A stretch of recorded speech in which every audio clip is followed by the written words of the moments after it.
Mother's Day mornings have always had this quiet kind of magic.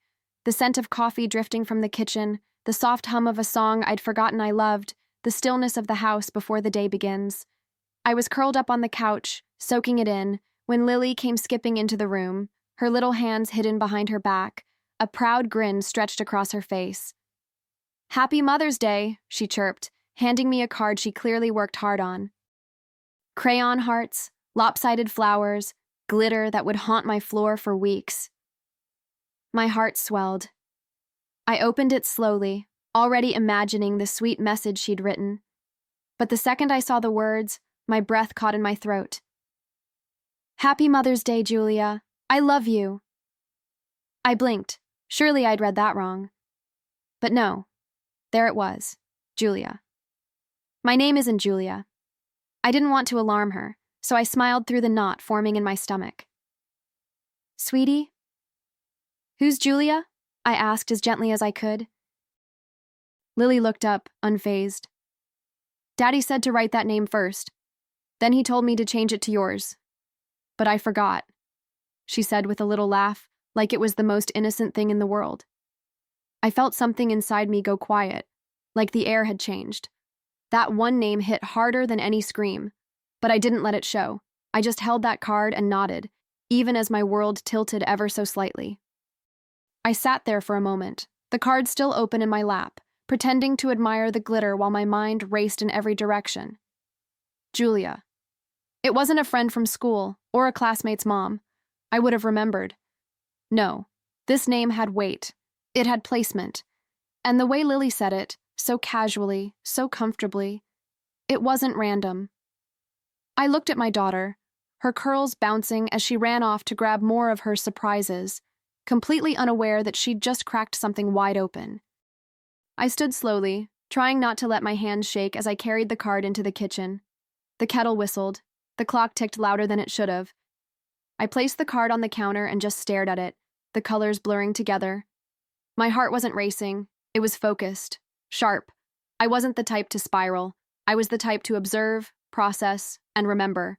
And right now, I was remembering every late meeting, every odd text Ryan brushed off, every moment that didn't quite fit. Julia. A name I would not forget. Ryan walked in a few minutes later, yawning, phone in hand, wearing that lazy grin he always used when he wanted to avoid conversation. "Hey, babe, Lily give you her masterpiece?" he asked, kissing my forehead like nothing was wrong. I smiled back. I even poured him coffee. I told him the card was beautiful, and inside, I tucked the name Julia into the front pocket of my mind like a weapon I wasn't ready to use yet. All day I played the role. We made pancakes. Took silly photos in the garden. Ryan posted one with the caption, "Lucky to have the best girls in the world," and I smiled for it. Teeth, eyes, everything. No one would have guessed the cold calculation brewing underneath. I watched him closely, how he held his phone a little too tightly, how he kept it face down, how he disappeared, just to take a call real quick. And each time I said nothing, because I needed more than suspicion. I needed facts. Later that night, after Lily was in bed and Ryan was snoring lightly beside me, I slipped out from under the sheets and padded quietly into the living room. I took his phone from the charger, the way I'd seen him do 100 times. My fingers moved with a purpose I didn't know I had.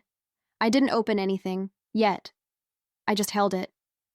My reflection stared back from the black screen, and I whispered to myself, "Let's find out who Julia really is."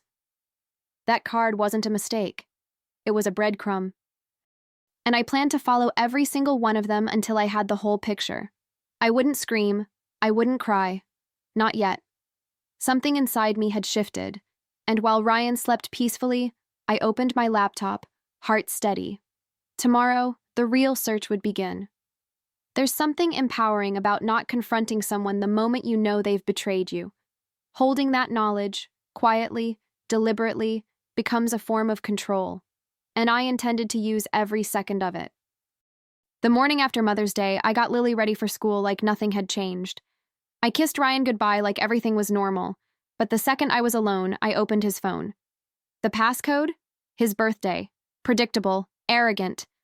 I didn't have to look far. The texts weren't even hidden. just saved under a fake name, Jordan. But the messages were personal, affectionate, and intimate in a way that had nothing to do with friendship. And then there were the photos. One of them, blurry but unmistakable, showed Julia, Ms. Julia, Lily's teacher, smiling in a hotel mirror, wearing the same blouse she had on during last month's parent night. A wave of nausea rose in my chest, but I didn't let it overtake me. I saved the evidence, organized it, filed it. I was building a case. Over the next few days, I became a quiet detective in my own home. Phone bills, browser history, bank statements, each one adding another thread to the web they thought they'd spun in secret. They hadn't even tried that hard to hide it. Maybe that was the most insulting part. Maybe he thought I wouldn't notice. Or worse, that I wouldn't care. But I cared, and I wasn't going to scream into a pillow or throw a tantrum in the kitchen. No, I was going to burn the bridge, but with grace. I started watching both of them more closely. Ryan at home, Julia at school. I'd volunteer in Lily's class whenever I could, slipping into the room like any helpful mother would. Julia always smiled too widely when she saw me, her voice going just a touch higher, her compliments a little too sweet. She probably thought I didn't know, that I was just another oblivious wife, baking cookies and trusting blindly. But I wasn't oblivious. I was waiting. At home, Ryan carried on like everything was fine. He'd touch my waist in the kitchen, ask about my day, kiss me with that same practiced affection he probably used on her. I let him. I gave him soft smiles and nods and just enough attention to keep him feeling safe. I needed him relaxed. I needed her off guard.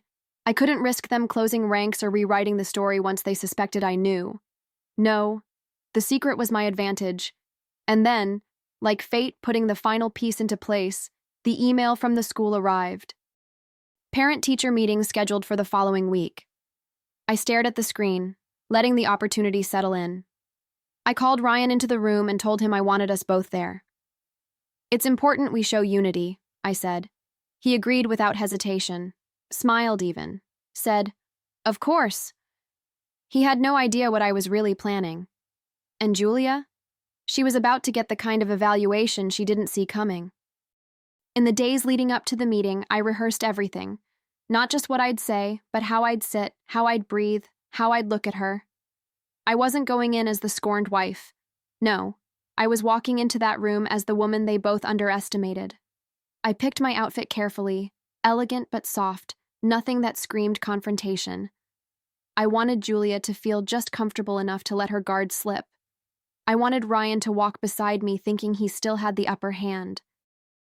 I spent those days smiling more than usual, packing Lily's lunches with extra care, making Ryan's favorite dinners. I wanted him lulled. I wanted her unsuspecting. They had built something behind my back, but now I was building something right in front of them, with purpose, with silence, with every bit of control they thought they had taken from me. I wasn't just planning a confrontation. I was orchestrating a reckoning. The morning of the meeting, I braided Lily's hair and kissed her cheek like nothing was brewing beneath the surface. As Ryan grabbed his keys, I slipped the manila folder into my bag. Texts, emails, screenshots, timestamps, proof. I'd collected it all like a patient hunter, and when I zipped up that bag, I felt ready. Not nervous, not angry, ready. Because what they didn't know was this. The real lesson was about to begin, and I would be the one teaching it. The school looked exactly the same as it always did. Cheerful posters, tiny backpacks hung in rows, the smell of dry erase markers and old linoleum. But everything felt different to me now. As Ryan and I walked through the halls side by side, I could feel the weight of the folder in my bag. My fingers brushed it lightly, a reminder of the truth tucked neatly beneath pleasantries. He made a joke about how quickly the school year was flying by. I laughed. I even looped my arm through his. Performance was everything. When we reached the classroom, Julia was already waiting. She stood from behind her desk with a smile too big for the room, like she hadn't been texting my husband love notes at midnight. "Hi, Emily. Hi, Ryan," she said, chirpy and professional. I smiled right back, calm and cordial. "Thank you for making time," I said warmly. She gestured for us to sit, and we did, like any normal couple here to discuss their child's progress. It was almost funny, in a twisted way. The conversation started the way these things always do. Academic performance, Lily's reading level, social development. Julia complimented Lily's imagination, her kindness, her sense of humor. Ryan nodded like a proud dad. I smiled like a proud mom. And all the while I watched Julia closely. She didn't know it yet, but she was standing on the edge of a cliff, and I was the one who would decide when she fell. I let her talk. I let him nod. I even chimed in once or twice with thoughtful questions about reading comprehension and peer interaction. The more normal I acted, the safer they both felt. And that's exactly what I wanted, because the moment came, just as I knew it would. As we stood to leave, I turned to Julia with a soft smile and said, "Would you mind staying a few more minutes? I have some personal questions about Lily's emotional behavior. I think it's better discussed without the classroom full." There was a flicker in her expression, too fast for Ryan to catch, but I saw it. She hesitated for half a second before nodding. "Of course," she said, smoothing her skirt. Ryan gave me a sideways glance. "You want me to stay?"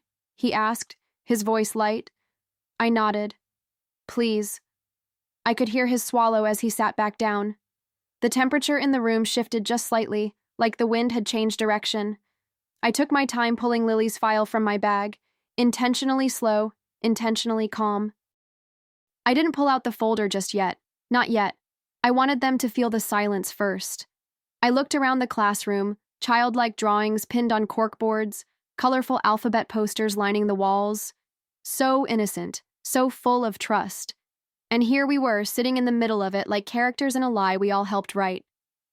Julia sat perfectly still. Ryan crossed his legs and unfolded them again. I folded my hands on the desk, looked Julia in the eye, and said, "Lily's been confused lately."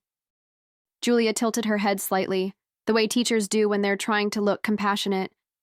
"Confused how?" she asked. I reached into my bag and finally pulled out the one thing that started it all. "She made me a beautiful card for Mother's Day," I said softly, laying it on the desk between us. She was so proud. But when I opened it, I pointed gently to the crayon-scrawled message. She'd written, "Happy Mother's Day, Julia." I let the silence carry the weight of it. Her eyes dropped to the card like it burned. Ryan shifted in his chair beside me.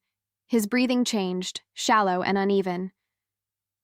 I don't understand," Julia murmured, already growing pale. "She must have gotten confused," Ryan said too quickly, trying to cover the growing tension. I didn't look at him. I didn't need to. My focus stayed on Julia. "It's strange, isn't it?" I said, voice steady. "She told me you were the name Daddy gave her to write first." No one moved. The air in the room was thick now, choked with guilt, dread, and the kind of truth that can't be unsaid. I leaned forward, never raising my voice, never breaking eye contact. I thought it was just a silly mix-up, but then I started noticing other things. I slid my hand slowly over my bag, brushing against the folder inside. And it's been enlightening. I smiled, just enough to make her blink. "So, before we talk about Lily's emotions, I think it's time we talk about yours." The moment stretched so long I could almost hear Julia's heartbeat across the desk. Her mouth opened slightly, but nothing came out. I didn't give her time to compose a lie. I reached into my bag and pulled out the manila folder, neatly labeled, perfectly organized. I laid it in front of me like a syllabus. "I've done my homework," I said quietly. "And it turns out you've both failed at keeping your little secret." Ryan stiffened beside me. I didn't look at him. My eyes were fixed on her. I opened the folder. One by one, I laid out the evidence like graded assignments. A printed text thread with pet names and hotel room numbers, screenshots of calendar invites sent during school hours, a photo of Julia taken from Ryan's phone, the same blouse she'd worn to Lily's recital. I watched as her face lost its color, like someone draining paint from a canvas. "Tell me, Julia," I said, placing the Mother's Day card beside the pile. Why would my daughter think you're her mother? Ryan finally spoke, but his voice cracked. Emily, can we just… No. I turned to him, and for the first time in weeks, I truly saw him. Not as the man I married, but as a man who could betray his child's trust and my loyalty in one breath. You don't speak right now, I said, low and controlled. You listen. You both do. Because this isn't about revenge. It's about clarity. It's about teaching two grown adults what consequences feel like. Julia sat frozen, one hand resting on the desk like she needed it to anchor herself. Her voice was a whisper when it finally came. I didn't mean for it to happen. I raised a brow. Didn't mean for what to happen exactly? The texts? The hotel receipts? Or coaching my daughter to lie? Her eyes welled with tears, but I didn't flinch. I wasn't there for her guilt. I was there for my dignity. For my daughter. For the version of myself that had been played like a fool and deserved better. Ryan kept shifting beside me, breathing heavier now, but still silent. He knew better. Or maybe he was just stunned that I had come this far without yelling, without falling apart. That was the part that always shocked men like him. Not the betrayal, but the calm. The poise. They expect fury. They prepare for it. But when they're met with precision and grace, that's what terrifies them. I placed the last document down with care, the divorce papers. You'll sign these, I said without hesitation. I'll be keeping full custody, and Lily will be transferring to another class, effective immediately. I turned to Julia. Unless, of course, you'd like me to report this entire situation to the school board and the parent association. I'm sure they'd be thrilled to know how committed you are to your students' fathers. The room fell into an even deeper silence. Not out of peace, but fear. And finally, I leaned back in my chair, completely, absolutely in control. Julia's hands trembled as she reached for the card, but she didn't touch it. She just stared at it like it was radioactive. Ryan still hadn't moved, hadn't said another word. I think it finally hit him. This wasn't a negotiation. This was sentencing. And I wasn't asking for their permission to walk away. I was handing them the terms of surrender. You don't get to rewrite my daughter's world, I said calmly. You don't get to leave fingerprints on her memories and pretend they don't belong to you. Julia whispered something I couldn't make out. I didn't ask her to repeat it. It didn't matter anymore. I stood up, gently collecting the documents and tucking them back into the folder. I left the card on the desk, face up, let her stare at it, let her sit with the weight of what she almost took. You know what's funny? I said, pausing at the door. I used to think women like you were the threat, but turns out the real danger is letting someone like him think you'll never find out.